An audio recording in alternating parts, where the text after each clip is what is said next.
আমার বিয়ের বয়স চলছে 7 বছর। এখন পর্যন্ত আমাদের বাসায় আমার শ্বশুরবাড়ির লোকজন যায়নি বিয়ের পরে। তো চলুন আজকের ভিডিওটা শুরু করা যাক। আসসালামু আলাইকুম, ওয়েলকাম করেছি আমার আরও একটা স্পেশাল দিনের ভিডিওতে। আজ আমরা দিনাজপুরের ঈদ শেষ করে যাচ্ছি সিরাজগঞ্জে, তাও আবার একদিনের জন্য শ্বশুরবাড়ির সবাইকে নিয়ে। আসলে আমার বিয়ে 2 বছর পর আমি ইংল্যান্ডে চলে যাই। তার ভিতরে আমাদের দুইজনের বাসা অনেক বেশি লং ডিস্টেন্স, তার মধ্যে আমি থাকতাম ঢাকায়। তো সব কিছু মিলে আসলে দিনাজপুর টু সিরাজগঞ্জ, সিরাজগঞ্জ টু দিনাজপুর আমাদের যাতায়াত হয়নি বললেই চলে। আমার শাশুড়ি আম্মা এখন পর্যন্ত আমাদের বাসায় যায়নি।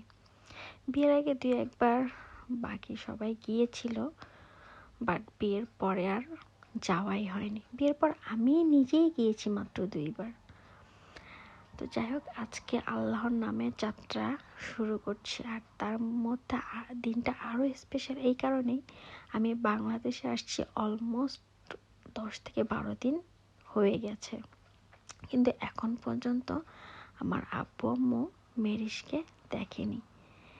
সেই অপেক্ষারই অবসান ঘটবে।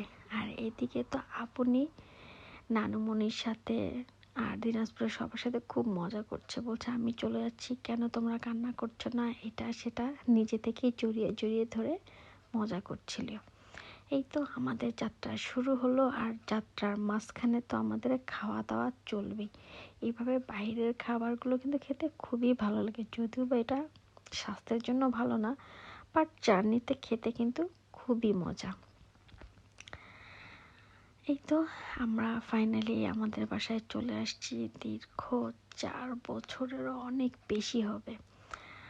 তো সারা রাস্তা যেহেতু অনেক জার্নি করে আসা হয়েছে, গরম, এদিকে মেরিসের অ্যালার্জি বেড়ে গিয়েছে, সব কিছু মিলিয়ে খালি কোনো রকম বাসায় ঢুকছি আর কি। গরমে আমার অবস্থাও কাহিল। আর ভিডিওটা কিন্তু সম্পূর্ণ সংগ্রহ করা, এরর ভিডিওতে ফোনে ছিল আর কি ভিডিও করা, সেখান থেকেই সংগ্রহ করেছি। আমি তো কোনো ভিডিও করতে পারিনি মেরিশকে নিয়ে।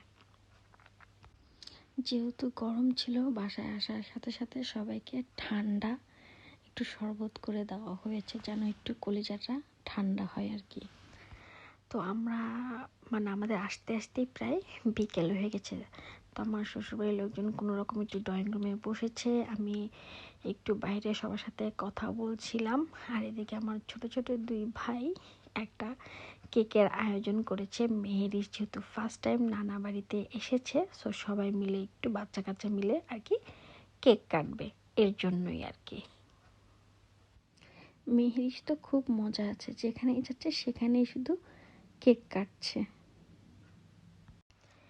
এই তো সবাই মিলে মেরিশকে ওয়েলকাম করলো এবং সব বাচ্চা কাচ্চা মিলে কেক কাটলো। তারা তো কেক কেটেই মহাখুশি, আর মেরিশ তো একটু এখন কেক কাটাকেই হ্যাপি টু মনে করে।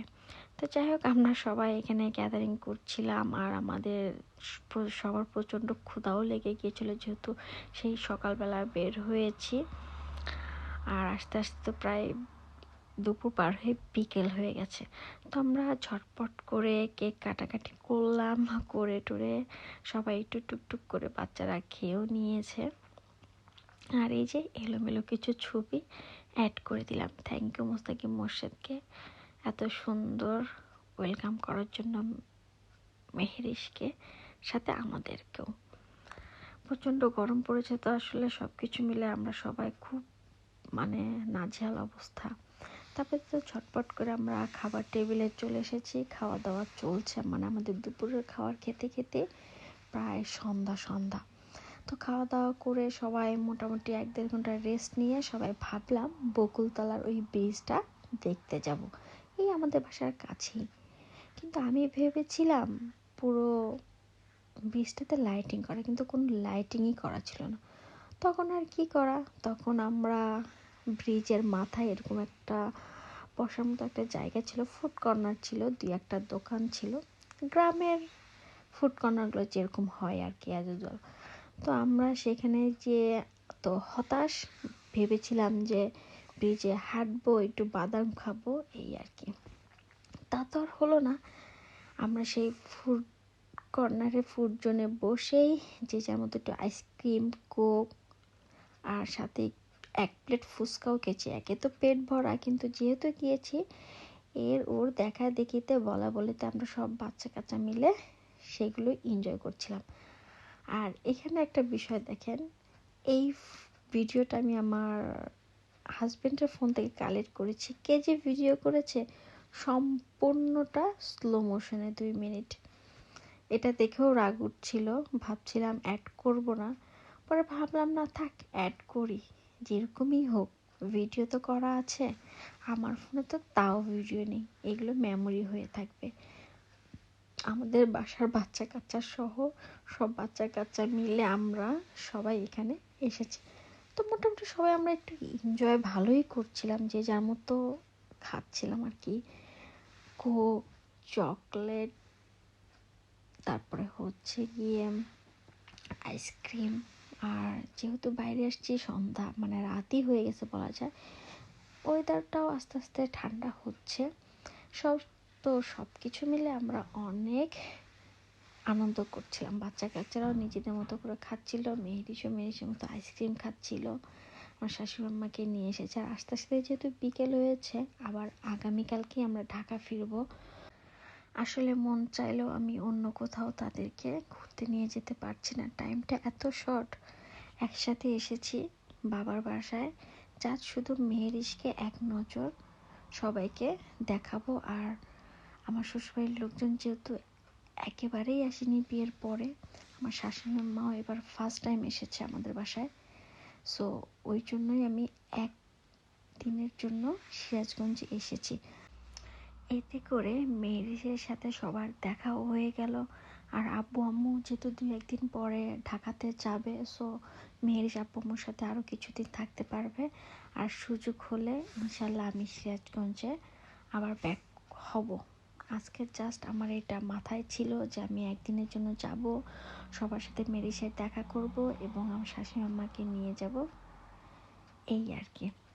তাই তো আমাদের খাওয়া দাওয়া পর্ব চলছে, চলতেই থাকবে। বাংলাদেশ গিয়েছি মানে খাওয়া দাওয়ার উপরেই আছি। এখানে আম্মু বারবার ফোন দিচ্ছিল যে বাসায় আসো, বাসায় আসো। আর এই দেখেন এখানে বিআইকে খাইয়ে দিচ্ছে, কি সুন্দর একটা দৃশ্য, তাই না? আর মিতপু যেখানে থাকবে সেখানে মজা হবেই হবে। সে বাচ্চাদের সাথেও যেমন মজা করে, আমাদের সাথেও, আবার মুরব্বীদের সাথেও। সে এমনই একটা মানুষ, সে সবাইকে অনেক বেশি মজা দিতে পছন্দ করে।